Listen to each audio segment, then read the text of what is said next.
വിശുദ്ധ കുർബാനയുടെ പേരിൽ മെത്രാന്മാരും വൈദികരും അൽമായരും തമ്മിൽ മത്സരിക്കുമ്പോൾ നാം നമ്മുടെ അടിസ്ഥാന ശിലയിൽ നിന്ന് മാറിപ്പോകുകയാണ്. ശമയോൻ പത്രോസിനോടും അന്ത്രയോസിനോടും ഈശോ പറഞ്ഞു, എന്നെ അനുഗമിക്കുക, ഞാൻ നിങ്ങളെ മനുഷ്യരെ പിടിക്കുന്നവരാക്കാം. എന്താണ് ഈശോ അവിടെ ഉദ്ദേശിച്ചത്? ശാരീരികമായ അന്ധതയിൽ, മാനസികമായ പിരിമുറുക്കത്തിൽ, ആത്മീയതയുടെ അന്ധതയിൽ കഴിയുന്ന, ദൈവത്തെ കൃത്യമായി മനസ്സിലാക്കാതെ മുന്നോട്ടു നീങ്ങുന്ന മാനവകുലത്തെ അവരുടെ അന്ധതയിൽ നിന്നും, രോഗത്തിൽ നിന്നും, വ്യാധിയിൽ നിന്നും, അധഃപതനത്തിൽ നിന്നും അവരെ തിരിച്ചു പിടിക്കുക എന്നുള്ളതാണ് മനുഷ്യരെ പിടിക്കുക എന്നതുകൊണ്ട് ഈശോ ഉദ്ദേശിച്ചത്.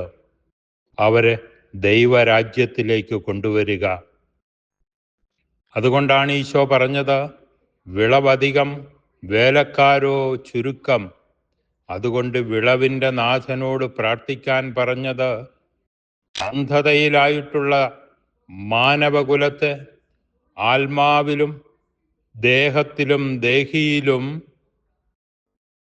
അന്ധത ബാധിച്ചിരിക്കുന്നവരെ തിരിച്ചു പിടിക്കുക, അവരെ ദൈവോന്മുഖമായ, ദൈവാരൂപിയുള്ള ദൈവരാജ്യത്തിൻ്റെ മക്കളാക്കി മാറ്റുക എന്നതായിരുന്നു ക്രിസ്തുവിൻ്റെ ലക്ഷ്യം.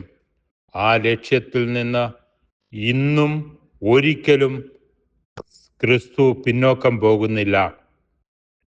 ആ ലക്ഷ്യത്തിലേക്കുള്ള മാർഗങ്ങൾ മാത്രമാണ് സഭയും സഭയുടെ ആരാധനയും സഭയുടെ വചനപ്രഘോഷണവും സഭയുടെ മറ്റു സൽപ്രവർത്തികളും സാമൂഹ്യ സേവനങ്ങളുമെല്ലാം. ഈശോയുടെ ഏക ലക്ഷ്യം മനുഷ്യനെ പിടിക്കുക, മനുഷ്യനെ ദൈവമക്കളാക്കി മാറ്റുക, ദൈവരാജ്യത്തിൽ അവരെ പ്രവേശിപ്പിക്കുക. അതിനു വിരുദ്ധമായ മൽപിടുത്തങ്ങളും മത്സരങ്ങളും ക്രിസ്തുവിന് സ്വീകാര്യമല്ല. അത് ക്രിസ്തു തിരസ്കരിക്കുന്ന കാര്യമാണ് എന്ന് ഉത്തരവാദിത്തപ്പെട്ടവർ ഓർത്തിരിക്കുന്നത് നല്ലതാണ്.